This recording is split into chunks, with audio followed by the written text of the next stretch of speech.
नमस्कार दोस्तों, जय भारत ऑनलाइन क्लासेज में आपका हार्दिक स्वागत। एक बार सभी साथी जल्दी से ज्वाइन कर लीजिए, फिर करते हैं क्लास का शुभारंभ। अपन साथियों भारत का नदी तंत्र पढ़ रहे थे और भारत के नदी तंत्र पे जो नदियां हैं साथियों, इसका पार्ट 2 है आज, है ना। आज अपन पार्ट 2 के बारे में पढ़ेंगे। अपन सिंधु नदी के बारे में अध्ययन करे थे और सिंधु नदी जो है उसके बारे में पढ़ा अपन ने, और अब सिंधु की सहायक नदियां पढ़ने वाले हैं। ठीक है, दिनेश जी, प्रवीण जी, सभी को नमस्कार भाई, सभी को राम राम। चलो एक बार मैं कल की जानकारी आपको वापस बता देता हूँ। कल अपन ने भारत की नदियां पढ़ी थी। तीसरा टॉपिक है ये भारतीय नदी तंत्र, जो इसे दो भागों में विभाजित किया गया। उत्तरी भारत की नदियां, दक्षिण भारत की नदियां। जो उत्तरी भारत की नदियां हैं उसे अपन हिमालय की नदियां भी कह सकते हैं, और दक्षिण भारत की नदियों को अपन प्रायद्वीपीय भारत की नदियां भी कह सकते हैं। ठीक है, फिर इसी को आगे अपन देखा कि उत्तरी भारत की नदियों में कौन कौन सी, तो सिंधु, गंगा और ब्रह्मपुत्र, ये आपके उत्तर भारत की नदी तंत्र। तीन नदियों के बारे में पढ़ेंगे अपन। दक्षिण भारत जो नदी तंत्र है इसके दो खंड है। अरब सागर में गिरने वाली नदियां अलग हो जाएगी, बंगाल की खाड़ी में गिरने वाली नदियां अलग हो जाएगी। जैसे नर्मदा नदी, ताप्ती नदी, जैसे नर्मदा हो गई, ताप्ती हो गई, मांडवी होगी, श्रावती होगी, पेरियार होगी। ऐसे ही बंगाली खाड़ी में गिरने वाली महानदी, गोदावरी नदी, कृष्णा नदी, कावेरी नदी, ये आपके बंगाली खाड़ी में गिरने वाली नदियां हो गई। ठीक है, फिर इसके बाद में साथियों आगे बढ़ते हैं कि अपन ने एक नदी पढ़ी, यानी उत्तर भारत में की जो प्रमुख नदियां, उसमें से सबसे पहले अपन ने सिंधु नदी के बारे में पढ़ा। सिंधु नदी, इसे इंडसन या नदी भी कहते हैं। उद्गम बोखरचो हिमनद से होता है, जो मानसरोवर झील के निकट तिब्बत में है साथियों। अंत कराची के निकट अरब सागर में होता है। कुल लंबाई 2880 किलोमीटर, भारत में लंबाई 1134 किलोमीटर। प्रवास क्षेत्र तिब्बत में है, भारत में और पाकिस्तान में, यानी प्रवास क्षेत्र तिब्बत में है, भारत में और पाकिस्तान में। भारत में प्रवास क्षेत्र लद्दाख और जम्मू कश्मीर में। यह नदी भारत में प्रवेश दमचोक लद्दाख से करती है और भारत में अंत चिल्लास अटक चिल्लास से होता है साथियों। फिर अपने देखा कि अटक जम्मू कश्मीर से मैदान में प्रवेश करती है, दर्दिस्तान से पाकिस्तान में भी प्रवेश करती है। फिर इसके बाद में अपन यहाँ से आगे गए हैं और देखा कि साथ सिंधु नदी जास्कर व लद्दाख श्रेणी के मध्य बहती है। उपनाम सिंगी कंबन व शेरमुख भी कहते हैं। ये सिंगी कंबन और शेरमुख जो है, ये इसे कहाँ कहा जाता है, तो प्यारे विद्यार्थियों तिब्बत में कहते हैं। सिंधु जल समझौता 1960 में हुआ था। ये समझौता जवाहरलाल नेहरू और अयूब खान के मध्य हुआ था और रावलपिंडी नामक स्थान पर समझौता हुआ था। इस समझौते के तहत भारत 20% जल का उपयोग करता है। सिंधु, झेलम, चिनाब नदी का जल का उपयोग पाकिस्तान में करते हैं, और रावी, व्यास और सतलज वाला जो है भारत में। ये तीन तीन नदियों का बंटवारा भी किया। किनारे पर जो अगर बात करें तो लेह, मोहनजोदड़ो और कराची, लेह, मोहनजोदड़ो और कराची शहर जो है इस नदी के किनारे पर स्थित है। फिर अपन ने देखा साथियों कि सिंधु की सहायक नदियों के बारे में बात की। जो सिंधु की सहायक नदियां साथियों, जैसे अब देखो यहाँ पर आप ये पॉइंट भी विशेष ध्यान रखिएगा साथियों कि नदी इस दिशा से बहकर यूं जा रही, यानी जैसे मैं सिंधु नदी हूँ, मैं इधर से बहकर यूं घूम के आ रहा हूँ, तो मेरा ये जो हाथ है ना, ये हाथ क्या है साथियों कि दाईं ओर से मिलने वाली नदियां और ये बाईं ओर से मिलने वाली। तो सिंधु में दाईं ओर से मिलने वाली कौन सी, एक तो खंबन हो गई, एक श्योक नदी हो गई, एक आपके गिलगित नदी हो गई, एक आपके काबुल नदी हो गई, एक तोची नदी हो गई, और एक नदी कौन सी होगी, गोमल। ये सारी नदियां जो ना साथियों किस ओर से मिलती, दाईं ओर से। और बाईं ओर की बात करें तो सिंगी नदी हो जाएगी, जास्कर नदी हो जाएगी, सोहन नदी हो जाएगी और पंचतंत्र हो जाएगा। तो अब अपन को इन नदियों के बारे में पढ़ना साथियों। जैसे ये जो नदियां हैं इनमें तो केवल आपको नाम याद रखने, लेकिन पंजाब का जो पंचतंत्र है इसको थोड़ा पढ़ना पड़ेगा कि इन नदियों का उद्गम कहाँ से होता है, इनका अंत कहाँ होता है, इनकी लंबाई कहाँ पर होती है। चलो चलो शुभारंभ करते हैं सिंधु की सहायक नदियां। तो एक काम करो, सबसे पहले तो आप इनको डायग्राम तो आपने कल बना लिया होगा, ठीक है, तो अब मैं लिखवाता हूं। सिंधु की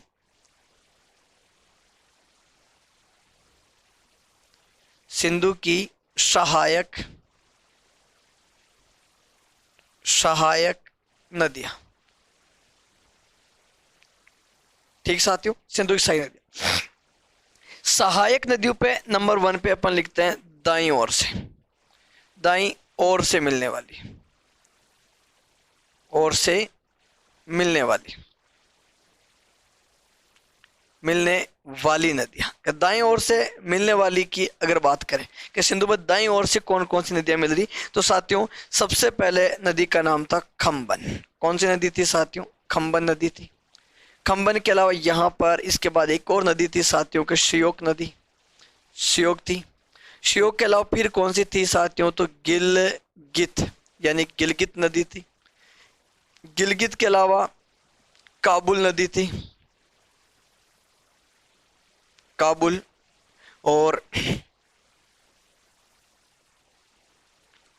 काबुल के अलावा तोची, और एक नदी थी साथियों गोमल। ये आपके तोची नदी है और ये आपके गोमल। ये जो नदी है प्यारे विद्यार्थियों, ये आपके दाईं ओर से मिल रही थी। और दाईं ओर से में भी देखो, ये खम्बन नदी की बात करें तो ये खम्बन कहाँ पर है? तो खम्बन मिल रही थी साथियों तिब्बत में। खम्बन कहाँ पर मिल रही थी? तिब्बत में। श्योक और गिलगित की बात करें, श्योक और गिलगित नदियां जो है ये कहाँ की है साथियों? तो ये आपके लद्दाख सेक्टर की। ये जो नदियां है ना साथियों, ये आपके लद्दाख सेक्टर में। काबुल, तोची और इनकी बात करें तो ये नदियां कहाँ पर हो जाएगी साथियों? तो ये आपके पाकिस्तान में, ये आपके पाकिस्तान की नदियां। ठीक है। और एक पॉइंट आप विशेष याद रखिएगा साथियों, यहाँ पर नोट में लिखवा रहा हूँ कि जो श्योक नदी है, कौन सी नदी साथियों? श्योक, श्योक नदी। श्योक नदी जो है साथियों, नदी को, श्योक नदी को, इसके उपनाम है साथियों, श्योक नदी को एशिया महाद्वीप की, यानी कि एशिया महाद्वीप जो है ना साथियों, एशिया महाद्वीप की, एशिया महाद्वीप की यारकंडी, एशिया महाद्वीप की यारकंडी नदी कहते हैं।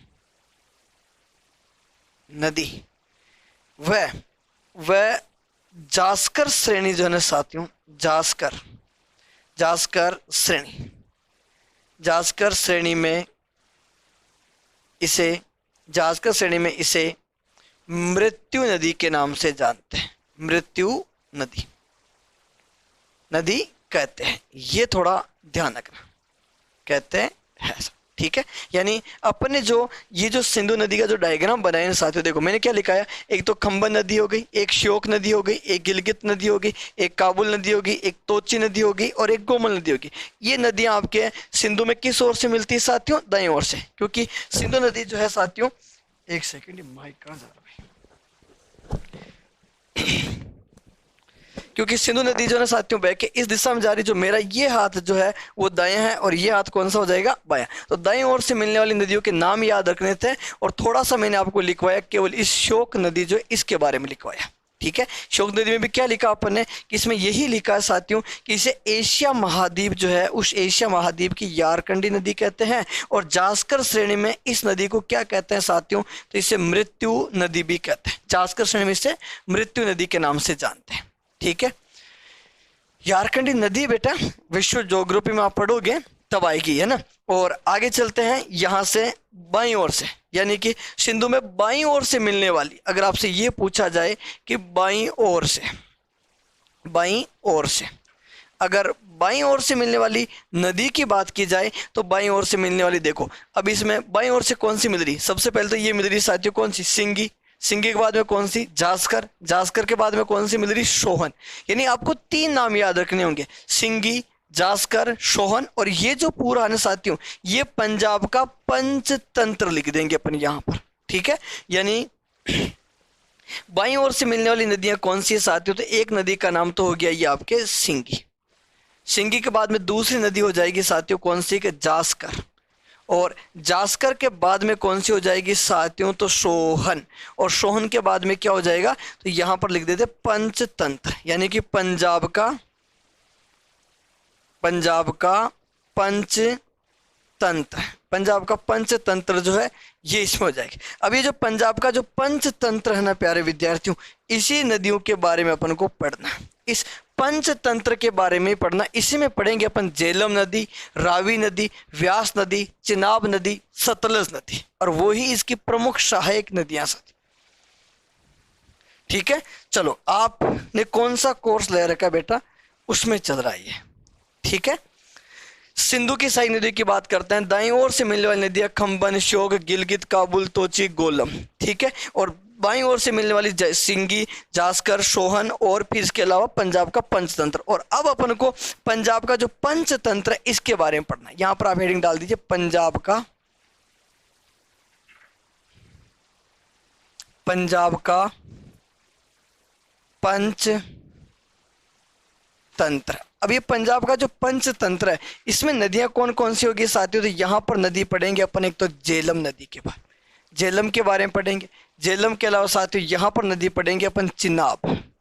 चिनाब के अलावा यहां पर एक नदी पढ़ी जाएगी साथियों का रावी।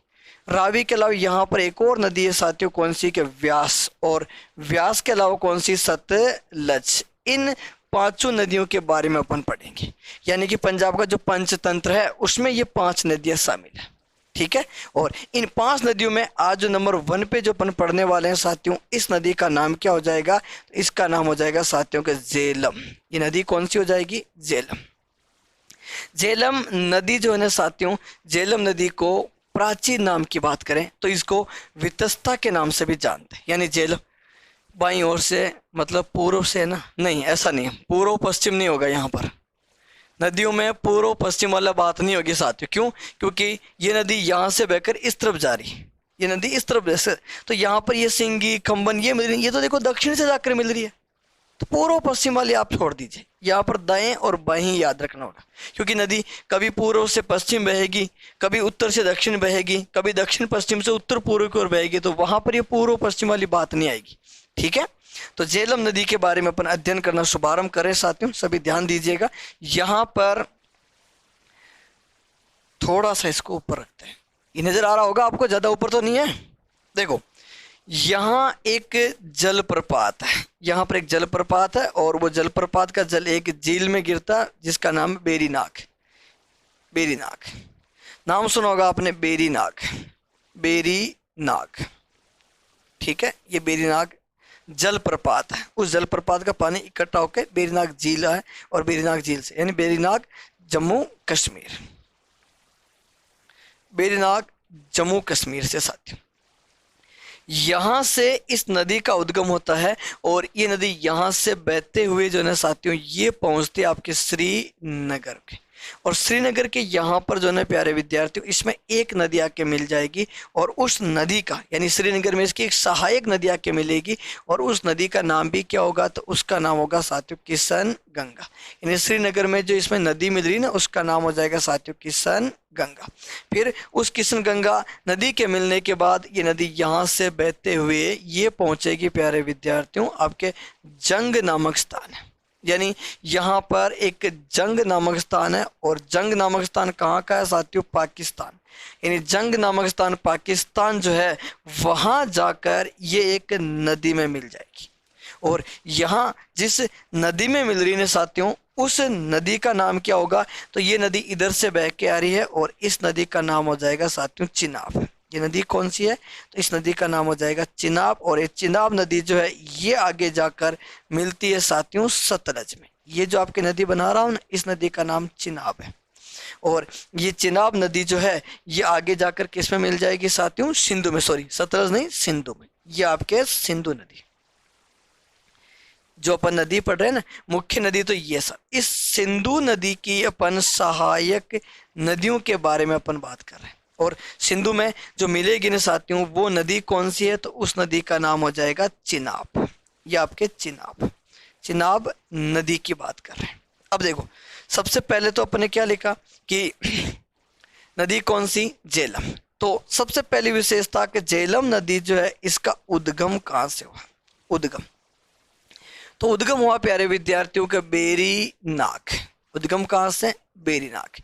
और बेरीनाग कहाँ पर साथियों? जम्मू कश्मीर। उद्गम बेरीनाग जम्मू कश्मीर से। अंत की बात करें कि इस नदी का अंत कहाँ पर हो रहा है? तो इस नदी का अंत होगा प्यारे विद्यार्थियों जंग नामक स्थान। कौन सा? जंग पाकिस्तान। यानी जंग पाकिस्तान जो है ना साथियों वहां पर इसका अंत होगा। और ये किस में जाकर मिलेगी साथियों? तो ये मिलेगी चिनाब में। यानी ये सीधी सिंधु में नहीं मिलेगी साथियों, ये चिनाब नदी पे जाके मिलेगी। यानी यहां से भाई ये जो पॉइंट बनाना है यहाँ से ये नदी का जल जो है साथियों, यहाँ से ये नदी बहकर जो है ये पहुंचेगी साथियों आपके जंग नामक स्थान। और जंग नामक स्थान जो है ये कहाँ पर है, तो ये आपके पाकिस्तान में, जो चिनाब नदी पे यहाँ तक इसका पानी आएगा। फिर उसके बाद में नदी कौन सी हो जाएगी साथियों, चिनाब। तो सिंधु में सीधी जाकर नहीं मिलेगी, इसका पानी चिनाब में जाएगा और चिनाब का जल जो है वो जाकर मिलेगा आपके सिंधु में। इस स्थान का नाम भी मैं लिख देता हूँ, ये कौन सी जगह है साथियों, तो इस स्थान का नाम हो जाएगा जंग। और ये कहाँ पर है, तो ये आपके पाकिस्तान में है साथियों, जंग पाकिस्तान। अब मैं लिखूं साथियों कि इस नदी की कुल लंबाई कितनी है, यानी कि कुल लंबाई कितनी है, तो आपके झेलम नदी की कुल लंबाई 724 किलोमीटर, 724 किलोमीटर जो है इसकी कुल लंबाई। मतलब यहाँ से लेकर यहाँ तक की जो लंबाई आप देख रहे हो, ये लंबाई कितनी, 724 किलोमीटर। थोड़ा इसे अपन छोटा लिखते हैं ना भाई, इसको यहाँ पे रहने देते हैं, इसका नाम यहाँ लिख देता हूँ, वापस में सिंधु है ना, सिंधु नदी। ठीक है, तो कुल लंबाई 724। और अगर आपको यहाँ पर ये पूछा जाता कि भारत में, यानी कि भारत में लंबाई कितनी है साथियों, तो ध्यान दीजिएगा, भारत में लंबाई 400 किलोमीटर, यानी झेलम नदी की भारत में लंबाई कितनी है, तो 400 किलोमीटर। अपन कौन सी नदी की बात करें साथियों, तो यहाँ पर ये नदी रहेगी आपके झेलम। आपकी नदी कौन सी रहेगी साथियों, झेलम नदी की। ठीक है साथियों, यहाँ तक समझ में आ रहा। यानी पंजाब के पंचतंत्र के बारे में अपन अध्ययन कर रहे हैं। पंचतंत्र में झेलम नदी के बारे में पढ़ेंगे, चिनाब के बारे में पढ़ेंगे, रावी के बारे में पढ़ेंगे, व्यास के बारे में पढ़ेंगे, सतलज के बारे में पढ़ेंगे। इसमें सबसे पहले अपन झेलम के बारे में पढ़ रहे हैं। झेलम नदी का उद्गम बेरीनाग झरना जम्मू कश्मीर से होता है, अंत जंग नामक स्थान पाकिस्तान चिनाब नदी पर होता है। कुल लंबाई 724 किलोमीटर है और भारत में लंबाई है साथियों 400 किलोमीटर। सर ये क्लास CAT ग्रेजुएशन के लाइव क्लासेज में नहीं है प्लीज, तो बेटा आप कमेंट कहां से कर रहे हो, देखना CAT के ग्रेजुएशन कोर्स में क्लास चल रही है नहीं चल रही। स्लाइड को बड़ी रहने दे, हाँ बिल्कुल स्लाइड को बड़ी रखेंगे। प्राचीन नाम, हाँ प्राचीन नाम लिखते हैं बेटा, लिखते हैं ना। अब इस नदी के अगर अपन प्राचीन नाम की बात करें साथियों, तो यहाँ पर लिखा देता हूँ प्राचीन नाम। ठीक है, प्राचीन नाम की अगर अपन बात करें तो प्राचीन नाम रहेगा साथियों वितस्ता, वितस्ता, वितस्ता, ये इसका प्राचीन नाम है, वितस्ता नदी। यानी कि प्राचीन नाम जो साथियों, इसे किस नाम से जानते थे, तो वितस्ता नदी इसका प्राचीन नाम है। अब इसकी और चल रही क्लास, ठीक है, CAT कॉम्बो में ये क्लास चल रही है बेटा, ग्रेजुएशन कोर्स जो ले रखा आपने उसमें चल रही है। चलो आगे बढ़ते हैं साथियों। एक और विशेषता, ये नदी भारत और पाकिस्तान के मध्य अंतर्राष्ट्रीय सीमा बनाती। मेरा कहने का मतलब ये है साथियों कि यहाँ पर जो अपन रेड क्लिप लाइन जो खींचते हैं ना, उस रेड क्लिप लाइन जो है उसमें ये अंतर्राष्ट्रीय रूप से सीमा बनाएगी। ये इस प्रकार से, ये जो लाइन जो मैं खींच रहा हूँ साथियों, ये भारत और पाकिस्तान के मध्य अंतर्राष्ट्रीय सीमा रेखा है। ये लाइन है, इसका नाम मैं यहाँ पे लिख देता हूँ साथियों का red clip line, red clip line. ये आपके रेड क्लिप लाइन की बात कर रहे हैं साथियों। और रेड क्लिप लाइन जो है ये भारत और पाकिस्तान के मध्य सीमा रेखा का निर्धारण करती है। तो देखो अब यहाँ से, यानी कि इस स्थान से, यहाँ से सीमा बनाने लगी साथियों, यहाँ से सीमा बनाते बनाते बनाते बनाते यहाँ तक सीमा बना रही। मतलब इस तरफ जाओ ना तो यहाँ पर तो आप क्या देख पाओगे साथियों, तो इधर तो है आपके भारत है और इधर क्या है साथियों, तो यहाँ पर ये आपके पाकिस्तान है। यानी भारत और पाकिस्तान के मध्य अंतर्राष्ट्रीय सीमा बनाती। और कितने किलोमीटर बनाती साथियों, तो 170 किलोमीटर। ये लाइन लिखनी कि यह नदी भारत व, ये नदी भारत व पाकिस्तान, भारत व पाकिस्तान के मध्य, भारत और पाकिस्तान के मध्य 170 किलोमीटर, कितने किलोमीटर साथियों, 170 किलोमीटर अंतरराष्ट्रीय सीमा बनाती है। भारत और पाकिस्तान के मध्य 170 किलोमीटर अंतरराष्ट्रीय सीमा बनाएगी साथियों। तो वो नदी कौन सी है, उस नदी का सीमा बनाती है, तो उस नदी का नाम रहेगा प्यारे विद्यार्थियों आपके झेलम नदी। ध्यान दीजिएगा, यह नदी भारत और पाकिस्तान के मध्य 170 किलोमीटर अंतर्राष्ट्रीय सीमा बनाती है। हाँ भाई, स्लाइड को छोटी नहीं कर रहे हैं, स्लाइड बड़ी ही, आप निश्चिंत रहो, स्लाइड बड़ी ही रहेगी, है ना। चलो आगे लिखते हैं। इस नदी पर, यानी कि इस नदी पर और क्या स्थित है, तो साथियों ध्यान दीजिएगा, यहाँ पर एक झील है, यहाँ एक झील है साथियों, और इस झील का नाम क्या है, तो इस झील का नाम है साथियों अनंतनाग। ये झील जो है, इस झील का नाम हो जाएगा अनंतनाग। ये आपकी कौन सी झील है साथियों, अनंतनाग,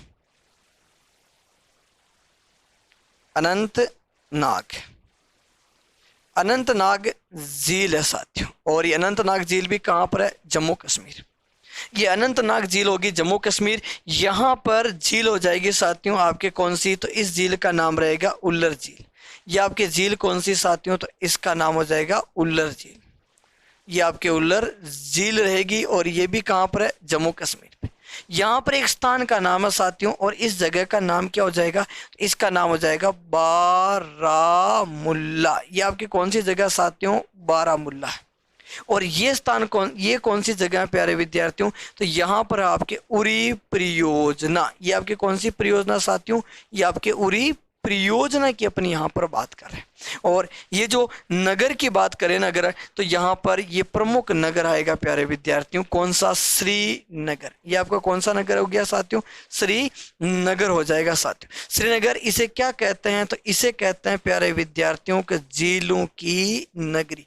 कि झीलों की नगरी जो है ना साथियों, वो किसे कहा जाएगा, तो श्रीनगर। जिस प्रकार अपन राजस्थान में झीलों की नगरी उदयपुर को कहते हैं, वैसे भारत में झीलों की नगरी श्रीनगर को कहा जाता है। सीटी लाइव क्लास रिकॉर्डेड में भारत की नदियां क्लास 1 ही रिकॉर्ड क्लास नहीं है। बेटा क्लास है ना यार, ऐसे क्या कर रहे हो, कल की क्लास पार्ट 1 कल की क्लास रिकॉर्डेड क्लासेज में जाके देखिए, लाइव रिकॉर्डेड क्लासेज में है।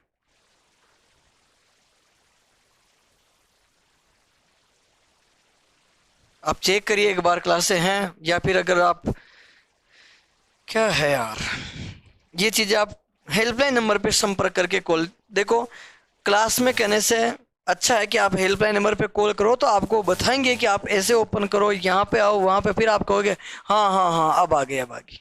देखना बोले मेरी क्लास के बाद में संपर्क कर लेना आपको कोई भी समस्या हो तो। चलो इधर ध्यान दो, अब मैं पता नहीं कहाँ क्या पढ़ा रहा था, चलो वापस समझते हैं इस चीज को। हाँ, अपने बात हो रही थी, जिस प्रकार उदयपुर में अपन राजस्थान पे झीलों की नगरी उदयपुर को कहते हैं ना, ठीक उसी प्रकार भारत में झीलों की नगरी जो है किस शहर को कहते हैं, तो इस श्रीनगर को कहा जाता है।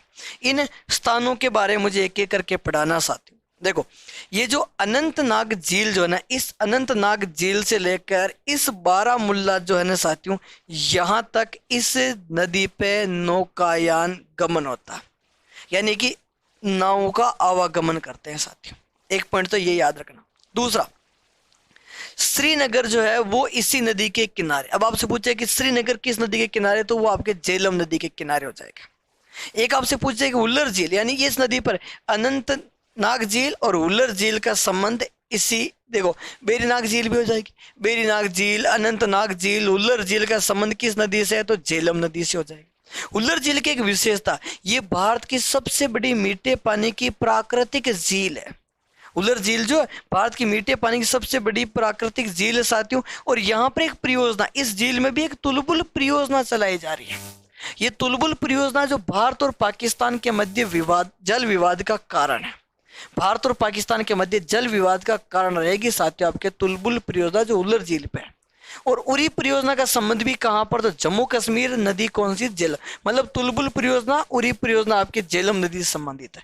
एक आपके यहाँ पर इस नदी का नाम नहीं लिखा अपन ने, इसकी सहायक नदी पूछे, यानी कि झेलम की सहायक नदी कौन सी, तो उस नदी का नाम हो जाएगा साथियों के किशन गंगा। झेलम की सहायक नदी कौन सी, तो साथियों किशन गंगा नदी। यानी झेलम की सहायक नदी कौन सी, तो किशन गंगा नदी हो जाएगी। और किशन गंगा नदी पर एक परियोजना साथियों, और उस परियोजना का नाम भी यही है साथियों, क्या, किशन गंगा, यानी किशन गंगा परियोजना। ये किशन गंगा जो परियोजना जो है ना प्यारे विद्यार्थियों, ये कहाँ पर है, तो जम्मू कश्मीर। किशन गंगा परियोजना जम्मू कश्मीर, भारत और पाकिस्तान के मध्य नवीनतम जल विवाद का कारण बना हुआ। अब ये पॉइंट मैं आपको अगली स्लाइड पे लिख रहा हूं, एक एक करके लिखवा रहा हूं। पहले सबसे पहले तो अपन यहां पे लिखते हैं झेलम नदी पर, एक एक वही पॉइंट लिखा रहा हूं साथियों ना। झेलम नदी यानी कि बेरी नाग, बेरी नाग, अनंतनाग,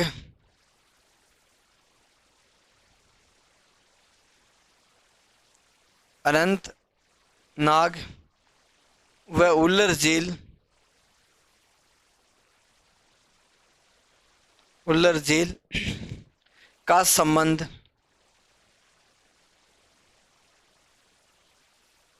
झेलम नदी से, झेलम नदी से।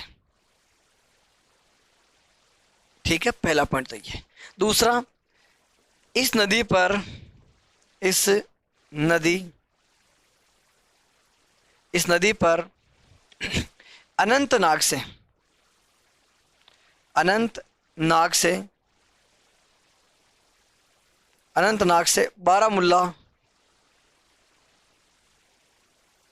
बारामुल्ला के मध्य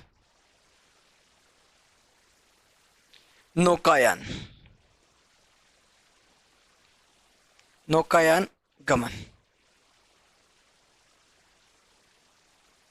होता है। ठीक है, नावों का आवागमन होता है साथियों। और आगे लिखते हैं श्रीनगर व बारामुल्ला इसी नदी के किनारे,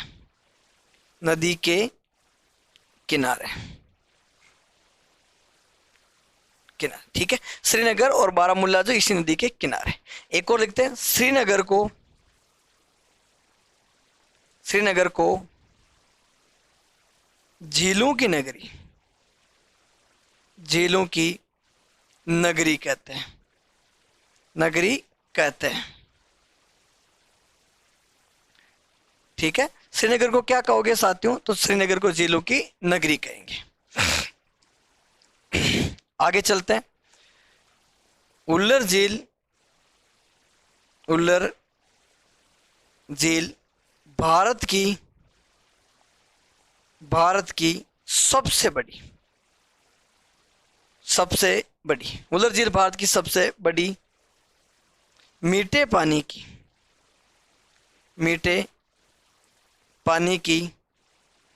प्राकृतिक झील है।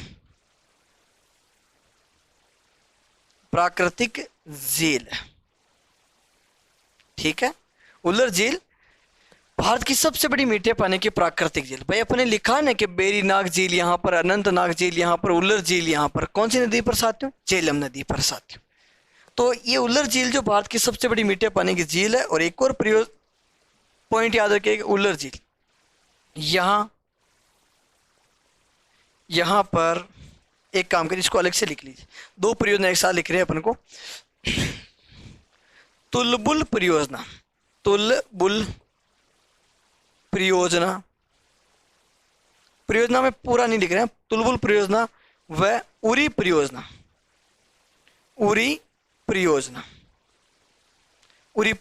जम्मू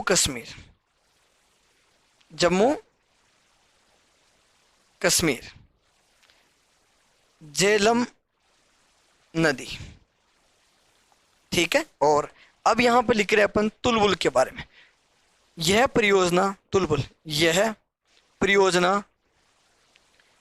भारत व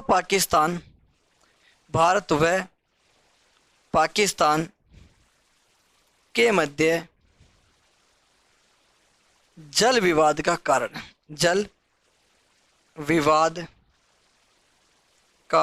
कारण। ठीक है, यह परियोजना भारत और पाकिस्तान के मध्य जल विवाद का कारण। अभी जो अपने इस स्लाइड पे जो देखा ना साथियों, अपने यही देखा था कि अनंतनाग से बारामुल्ला के मध्य नौकायान गमन होता है। श्रीनगर इसी के किनारे पर स्थित है। उल्लर झील भी इस नदी पर है। उल्लर झील भारत की सबसे बड़ी मीठे पानी की प्राकृतिक झील है। इस पे तुलबुल परियोजना और उरी परियोजना, यानी कि यहाँ पर जो है साथियों कौन सी परियोजना, तो इस पर तुलबुल परियोजना जो है ना प्यारे विद्यार्थियों, वो आपके उल्लर झील पे ही है। तुलबुल परियोजना उरी परियोजना का संबंध कहाँ से हो गया, तो वो आपके झेलम नदी होगी, जम्मू कश्मीर। अच्छा, एक पॉइंट रह गया, किशन गंगा नदी, किशन गंगा परियोजना, इसको यहाँ पे लिखते हैं। एक काम करते हैं, अगली स्लाइड ले, यहाँ तक लिख लिया आपने।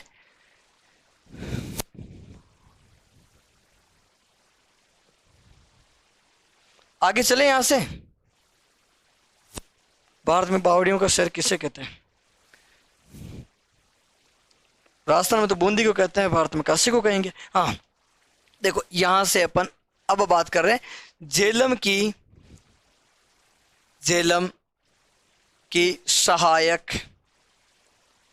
सहायक नदी। बताओ झेलम की सहायक नदी कौन सी, कमेंट करके बताओ। झेलम की सहायक नदी का नाम बताओ, कौन सी झेलम की सहायक नदी है?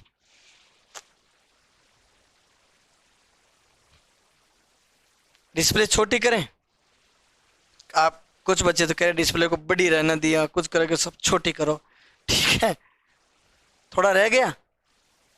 झेलम की सहायक नदी किशन गंगा मैं वापस बता दूंगा, अभी बता रहा हूँ, ठीक है। झेलम की सहायक नदी कौन सी होगी साथियों, तो इस नदी का नाम रहेगा यहाँ पर किशन गंगा। झेलम की सहायक नदी जो साथियों किशन गंगा नदी है। और किशन गंगा नदी की एक विशेषता कि किशन गंगा इस नदी पर किशन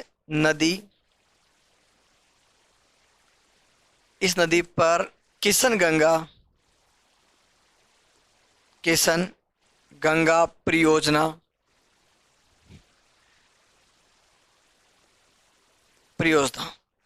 जम्मू कश्मीर में, यह परियोजना भारत व पाकिस्तान के मध्य नवीनतम जल विवाद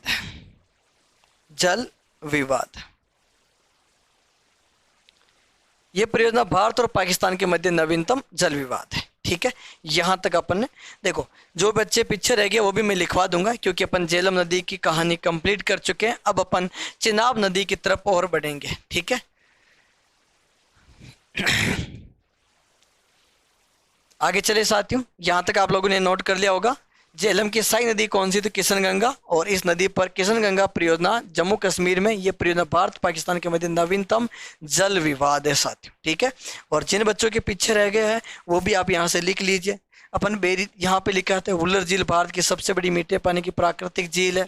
तुलबुल परियोजना व उरी परियोजना जम्मू कश्मीर झेलम नदी पर है। तुलबुल परियोजना भारत और पाकिस्तान के मध्य जल विवाद का कारण है।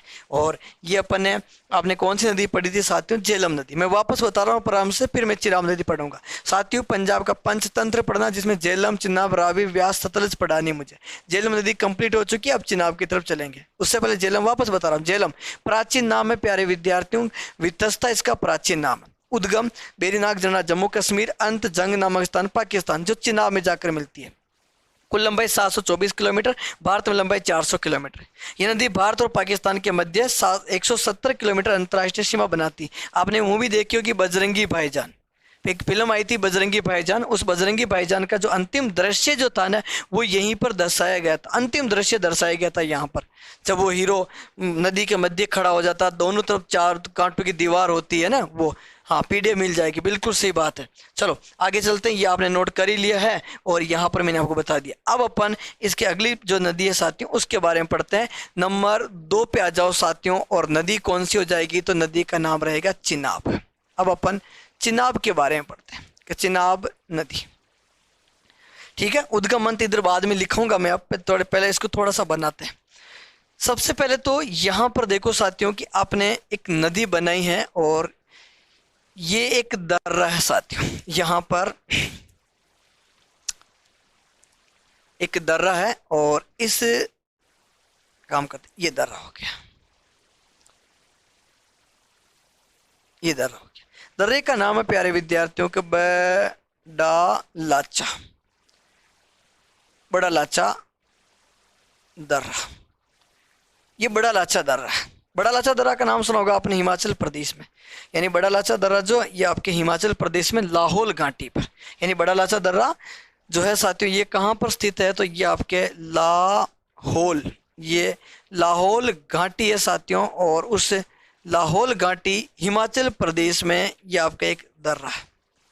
यहाँ से दो धाराओं का उद्गम होता है, इस बड़ा लाचा दर्रे से दो धाराओं का। एक धारा जो है प्यारे विद्यार्थियों यहाँ से बहकर इस प्रकार से इधर आती है, और इस नदी का नाम है साथियों का चंद्रा। और एक धारा इधर से, जैसे मान लीजिए यहाँ से बह के आ रही है, और इस धारा का नाम हो जाएगा बाघा। यानी एक जो धारा है प्यारे विद्यार्थियों, इस धारा का नाम हो जाएगा चंद्रा, और एक धारा जो है उसका नाम हो जाएगा साथियों बाघा। ये दो धारा है साथियों, चंद्रा और बाघा। चंद्रा और बाघा धारा ये दोनों मिल जाती है साथियों, टिंडी नामक स्थान है हिमाचल प्रदेश, यहाँ पर इनका संगम हो गया। और ये जो संगम स्थल जो है ना प्यारे विद्यार्थियों, इस जगह का नाम क्या है, तो इस जगह का नाम हो जाएगा आपके टिंडी। ये कौन सी जगह साथियों, तो आपके टिंडी नामक स्थान है, और ये टिंडी कहाँ पर है, हिमाचल प्रदेश। यहाँ पे इन दोनों धाराओं का क्या हो गया साथियों, संगम हो गया। फिर यहाँ से ये नदी बहते हुए आगे बढ़ती है, और अपने भारत में बहने के बाद ये पाकिस्तान चली जाती है। और पाकिस्तान में बहते हुए इस नदी पर जो है ना प्यारे विद्यार्थियों एक नदी और आके मिल जाती है। पाकिस्तान, मैंने कहा ना पाकिस्तान में इस पर एक नदी आके मिलती है, और उस नदी का नाम क्या साथियों, तो इस नदी का नाम हो जाएगा झेलम। मतलब कि चिनाब की जो प्रमुख सहायक नदी आई वो आपके कौन सी होगी साथियों, एक तो झेलम हो जाएगी। ठीक है, हालांकि ये प्रमुख नहीं, इससे भी बड़ी बड़ी नदियां मिलेगी अभी इसमें। ठीक है, झेलम मिली। झेलम के बाद में जो है साथियों ये नदी यहाँ से बहते हुए ये पहुंचेगी प्यारे विद्यार्थियों आपके, थोड़ा इसको छोटा ही रखते हैं क्योंकि विशेषता बहुत सारी पढ़नी है अपन को। यहाँ पे आ जाते हैं, और यहाँ पर आकर जो है साथियों इसमें एक नदी आके मिल जाएगी, और इस नदी का नाम जो है, इसका नाम क्या हो जाएगा साथियों, तो सिंधु। ये आपके सिंधु नदी। ठीक है, और अगर इधर से बनाने की बात की जाए तो यहाँ से ये नदी यहाँ से बहकर यहाँ पहुँची, यहाँ पर इसमें एक नदी और आके मिल गई साथियों, और इस नदी का नाम क्या है, तो इसका नाम हो जाएगा रावी। ये आपके रावी नदी है साथियों, ये नदी कौन सी, रावी। ठीक है, फिर थोड़े अपन और आगे चलते हैं। रावी नदी का पानी भी साथ में हो गया, और यहाँ से बहते हुए अपन यहाँ पहुँचे, और यहाँ से भी इसमें एक नदी आके मिल जाएगी। यानी यहाँ पर भी इसमें एक नदी मिलेगी, और ये भी एक प्रमुख नदी है साथियों, और इस नदी का जो नाम है इसका नाम हो जाएगा साथियों सतलज। ये आपकी नदी कौन सी हो जाएगी, सतलज। ये आपके सतलज नदी है साथियों। हालांकि सतलज में भी एक नदी मिलती है, उसको भी अपन बना देते हैं थोड़ी छोटी सी यहाँ पर, ये इस प्रकार से। सतलज जो है, इस सतलज की भी एक प्रमुख सहायक नदी, दो बनाऊंगा वैसे तो, सतलज में दो प्रमुख सहायक नदी आएगी, लेकिन यहाँ पर मैंने एक ही बनाई है ना। नाम लिखवा देता हूँ इनके मैं। यहाँ पर ये नदी कौन सी हो गई साथियों, तो रावी नदी हो जाएगी। ये नदी कौन सी हो जाएगी साथियों, तो यहाँ पर ये व्यास नदी हो जाएगी। और ये कौन सी हो जाएगी साथियों, तो इसका नाम हो जाएगा सतलज। और अपन जो बात कर रहे हैं साथियों, कौन सी नदी की बात कर रहे हैं, तो अपने बात हो रही है चिनाब। सबसे पहली विशेषता कि चिनाब को और क्या कहते हैं, तो इसको अगर प्राचीन नाम की बात की जाए, यानी इसका प्राचीन नाम क्या साथियों, तो ध्यान दीजिएगा चिनाब का जो प्राचीन नाम है वो है प्यारे विद्यार्थियों अस्किनी। यानी इसको अस्किनी के नाम से भी जानते हैं। इसका प्राचीन नाम हो जाएगा साथियों अस्किनी। रही बात आपके उपनाम की बात की जाए प्यारे विद्यार्थियों कि इसका उपनाम क्या है, तो इसका एक उपनाम ये भी है साथियों के चंद्रभागा। यानी दो धाराओं से मिलती है, इसलिए इसे चंद्रभागा भी कहा जाता है। उद्गम स्थान की बात की जाए कि इस नदी का उद्गम कहाँ से हुआ साथियों, तो उद्गम मैंने आपको लिखवाया उधर। कौन सा स्थान था, तो जगह का नाम हो जाएगा बड़ा लाचा। ये बड़ा लाचा दर्रा है साथियों, बड़ा लाचा दर्रा है। बड़ा लाचा दर्रा कहाँ पर है साथियों, तो ये आपके लाहौल घाटी पे है साथियों। कौन सी घाटी पे है, कि लाहौल घाटी जो है वहाँ पर स्थित है। और लाहौल घाटी कहाँ पर, तो हिमाचल प्रदेश में भाई। ठीक है, और रही बात आपके इस नदी का अंत कहाँ पर है, तो विशेष ध्यान दीजिएगा, इस नदी का अंत जो हो रहा है वो हो रहा है प्यारे विद्यार्थियों मिथनकोट नामक स्थान। कौन सी जगह से, तो यहाँ पर ये जो जगह है, इस जगह का नाम है साथियों का मिथनकोट। ये आपकी कौन सी जगह साथ, एक सेकेंड थोड़ा इसको इधर ही लिखते हैं, यहाँ पर लिखता हूँ। ये कौन सी जगह हो गई साथियों, अंत मिथनकोट। और ये मिथनकोट नामक स्थान जो है ये कहाँ पर है साथियों, तो ये आपके पाकिस्तान, मिथनकोट पाकिस्तान में इसका अंत होता है। कौन सी नदी पर जाकर ये मिलती है साथियों, तो नदी का नाम है सिंधु। यानी अंत होगा साथियों कौन सी जगह का, मिथनकोट। अंत मिथन कोट है साथियों। और मिथन कोट कहाँ पर है? तो मिथन कोट ये आपके पाकिस्तान में, मिथन कोट पाकिस्तान, ठीक है, सिंधु। और किस नदी पे जाके मिलेगी साथियों? तो ये जाके मिलेगी सिंधु में। मतलब सिंधु में सीधी देखो, ना तो झेलम सिंधु में मिली, ना रावी सिंधु में मिली, ना सतलज मिली, ना व्यास मिली। अगर सिंधु में सीधी जाकर मिलने वाली कोई नदी है साथियों, तो वो आपके नदी कौन सी? चिनाब नदी। अब आपसे ये पूछा जाए कि इस नदी की कुल लंबाई, देखो इसके भारत में लंबाई नहीं दे रखी, इस नदी की कुल लंबाई ही पढ़ने को मिलती है। और इसकी कुल लंबाई कितनी है साथियों? तो इसकी कुल लंबाई हो जाएगी 1080 किलोमीटर। कुल लंबाई कितनी साथियों का? 1080 किलोमीटर। ये भी मैं लिखवा देता हूँ कि कुल लंबाई, ध्यान दीजिएगा साथियों, आपसे ये पूछा जाए कि इस नदी की कुल जो लंबाई है साथियों वो कितनी है? कि 1080 किलोमीटर जो है ये कुल लंबाई होगी। कुल लंबाई कितनी? 1080 किलोमीटर। अब इससे भी लंबी नदी तो सतलज है भाई। सतलज जो नदी है, उस सतलज नदी की लंबाई आती 1450 किलोमीटर।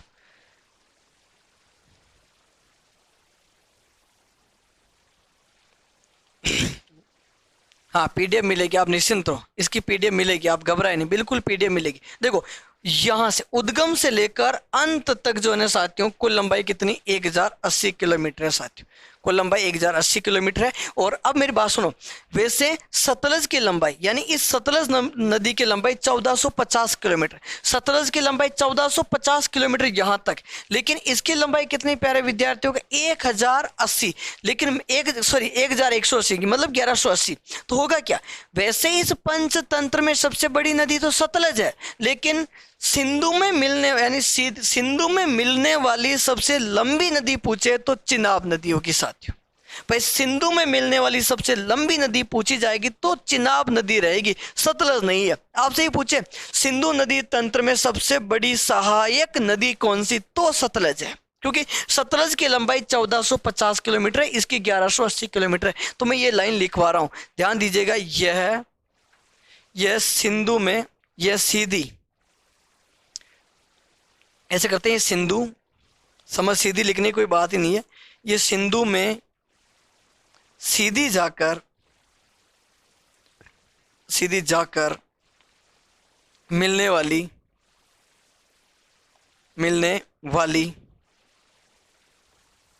सबसे लंबी नदी है, लंबी नदी है, ठीक, पहला पॉइंट तो ये। दूसरा पॉइंट, ये नदी दो धाराओं से मिलकर बनती, दो धाराओं से मिलकर बनती है,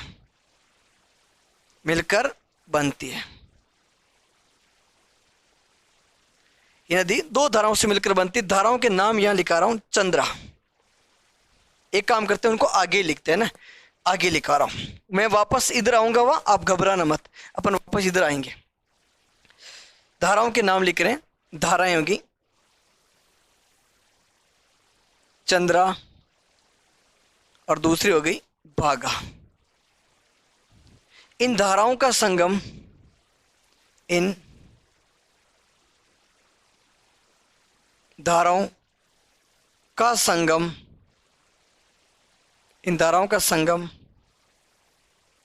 टिंडी हिमाचल प्रदेश में, ठीक है। आगे लिखते हैं, इस नदी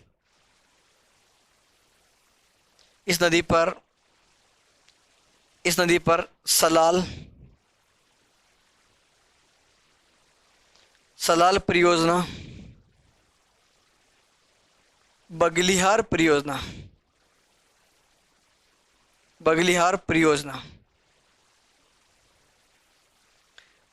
व दुलहस्ती परियोजना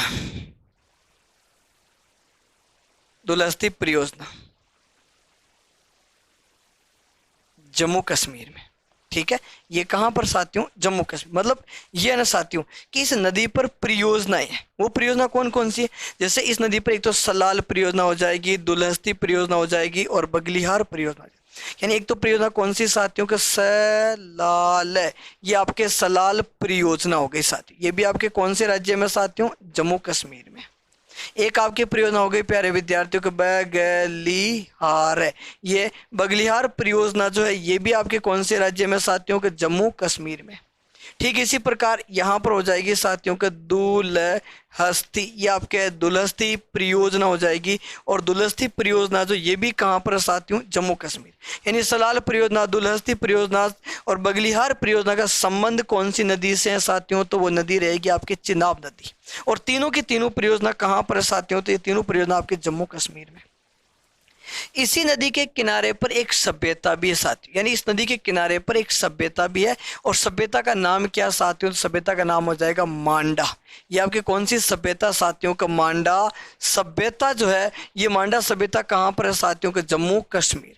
मांडा सभ्यता जम्मू कश्मीर इसी नदी के किनारे।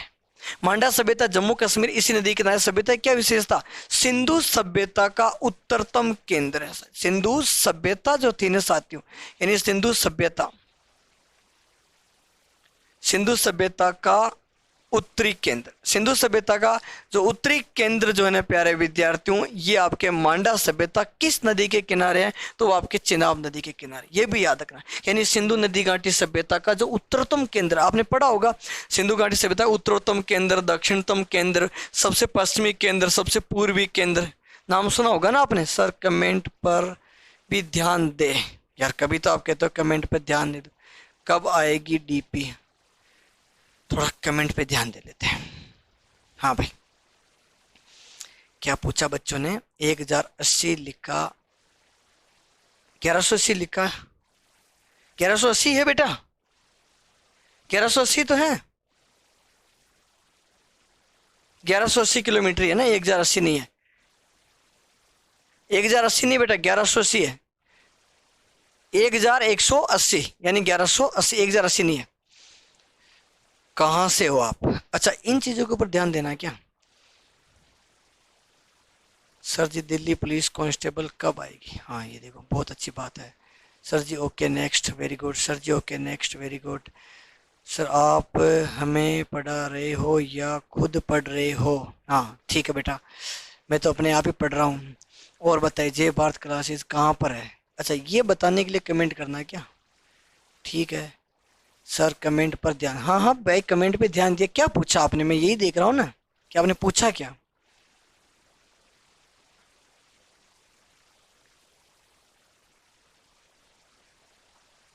ये ऐसे ये चीज़ों के लिए मैं कमेंट पे ध्यान दो कि दिल्ली पुलिस की वैकेंसी कब आ रही, कांस्टेबल कब आएगी। और हेलो सर, आपने 2080, अच्छा 2080 नहीं बोला बेटा, 1180 है ना, 1180 नहीं सर, आपने 1080 बताया। अरे यार कहाँ 1080 बताया, 1050। पूरी बात सुनते ही नहीं हो। 1450 किलोमीटर इसकी कुल लंबाई है, जिसमें से 1050 किलोमीटर भारत में है। ये सतलज नदी की बात हो रही है।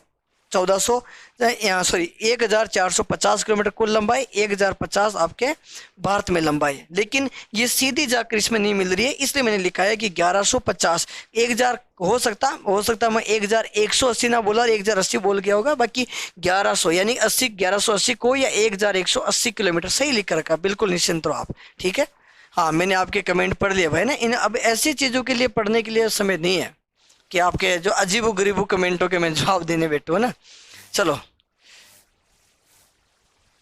चलो ठीक है, चलो ध्यान देते आगे बढ़ते हैं। इस नदी पर सलाल परियोजना, बगलिहार परियोजना, दुलस्ती परियोजना, ये तीनों परियोजना कौन से राज्य पर साथियों? जम्मू कश्मीर में। आगे बढ़ते हैं कि मांडा सभ्यता, कौन सी सभ्यता साथियों का? मांडा सभ्यता जो है ना साथियों, मांडा सभ्यता इसी नदी के किनारे, नदी के किनारे मांडा सभ्यता जो है साथियों इस नदी के किनारे स्थित है। और ये मांडा सभ्यता कहाँ है साथियों? तो मांडा सभ्यता आपके जम्मू कश्मीर में। ध्यान दीजिएगा, अगर आपसे ये पूछा जाए कि मांडा सभ्यता कहाँ पर है, तो ये जम्मू कश्मीर में। इसकी क्या विशेषता? ये है साथियों सिंधु सभ्यता, यानी कि सिंधु सभ्यता जो है ना प्यारे विद्यार्थियों, इस सिंधु सभ्यता का उत्तरतम बिंदु है साथियों, यानी उत्तरी केंद्र। सिंधु सभ्यता का उत्तरी केंद्र जो है वो आपके मांडा सभ्यता, आपने पढ़ा होगा उत्तरी केंद्र, पूर्वी केंद्र, पश्चिमी केंद्र, दक्षिणी केंद्र, इन सभी के बारे में। संस्कृत में अस्किनी कहते हैं। अच्छा, संस्कृत में अस्किनी प्राचीन नाम बेटा, ऋग्वेद काल जो आपने वैदिक सभ्यताएं पढ़ी होगी ना, वहां पर इसका नाम सुना होगा आपने, अस्किनी। किसे कहते हैं साथियों? तो आपके चिनाब नदी को। और आगे चले, चलो यहाँ वापस आ जाओ। देखो नदी कौन सी पढ़ रहे हैं? चिनाब। प्राचीन नाम क्या हो गया? अस्किनी। उपनाम क्या हो गया? चंद्रभागा। उद्गम कहाँ से हो गया? बड़लाचा दर्रा, लाहौल घाटी। ठीक, ये कहाँ, लाहौल घाटी कहाँ पर है? ये भी ध्यान रखने वाली बात है, ये आपके हिमाचल प्रदेश में।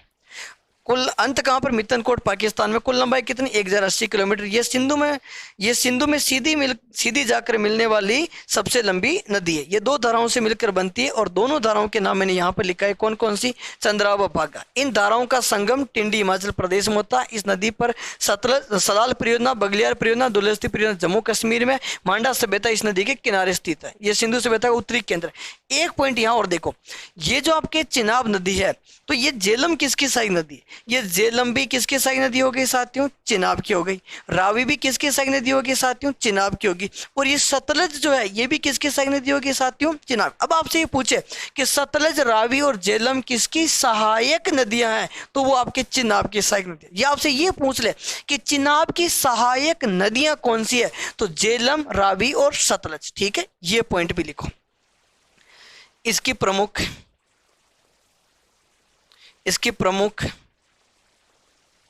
सहायक नदियां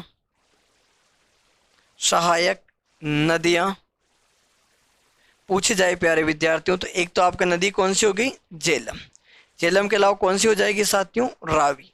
रावी के अलावा कौन सी हो जाएगी साथियों? तो ये हो जाएगी सतलज। ठीक है, ये इसकी प्रमुख सहायक नदियों में आएंगी। ठीक है साथियों, तो ध्यान दीजिएगा, अपन ये पंचतंत्र पढ़ रहे हैं। अपन झेलम पढ़ेंगे, चिनाब पढ़ेंगे, रावी पढ़ेंगे, व्यास पढ़ेंगे और सतलज। इसमें झेलम और चिनाब के बारे में आज अपन पढ़ चुके हैं। अब रावी नदी पढ़नी है, व्यास नदी पढ़नी है और सतलज, इन तीन नदियों के बारे में और पढ़ना। जो पंजाब का पंचतंत्र है उसमें से दो के बारे में अपन पढ़ चुके हैं साथियों। ठीक है, जय भारत है कहाँ पर वो बता दो मुझे। Very good. अब जय भारत कहाँ पे है बेटा? ये तो ऑनलाइन सेंटर है। देखो साथियों, आप लोग है ना बहुत ही ज़्यादा टाइम पास करने वाली बातें बहुत ज़्यादा करते हो। जय भारत भीलवाड़ा राजस्थान में बेटा। गूगल, आप लोग इतने एंड्रॉयड मोबाइल चलाते हो, सोशल मीडिया पे हर जगह हम सर्च इंजन पे डाल रखा। आप गूगल पे सर्च करोगे जय भारत ऑनलाइन क्लासेस, कहाँ का एड्रेस आता? भीलवाड़ा राजस्थान का ऑप्शन आएगा। गांधी सागर पार्क के सामने, हनुमान कॉलोनी, पूरा एड्रेस डाल रखा, आप वहाँ से मिल जाएगी ये जानकारी। किसी की क्लास नहीं चल रही तो आप हेल्पलाइन नंबर पे संपर्क कर लो कि सर हमारी क्लास नहीं आ रही है, क्या प्रॉब्लम है सर। आपको टाइम टेबल दे रखा। बहुत सारे बच्चे तो क्या ये हमारे एग्जाम में आएगा क्या? नहीं आएगा। ये तो है ना, जो क्या बताऊँ मैं आपको, 10वीं 12वीं की जो तैयारी करे उनके एग्जाम में आएंगे। सर आपकी क्लास का टाइम बढ़ा दो। अच्छा, मेरी क्लास का टाइम बढ़ा दे। नहीं बेटा, अभी 5 से 6 आपकी हिंदी की क्लास होगी, इसलिए फिर टाइम नहीं बढ़ा सकते हैं। ठीक है, तो धीरे देखो, समझ नहीं आया क्या? समझ नहीं आया बेटा? हाँ, ये कमेंट ही इस प्रकार के आते हैं। अब कैसे क्या होगा? कल आपने किया, बोला था अगले महीने से। हाँ, वो बिल्कुल सही है, अगले महीने से नेट वाली बात बेटा, वो तो नेट के सिस्टम है। सर स्वतंत्र नदी तो केवल सिंधु नदी है ना? स्वतंत्र नदी मतलब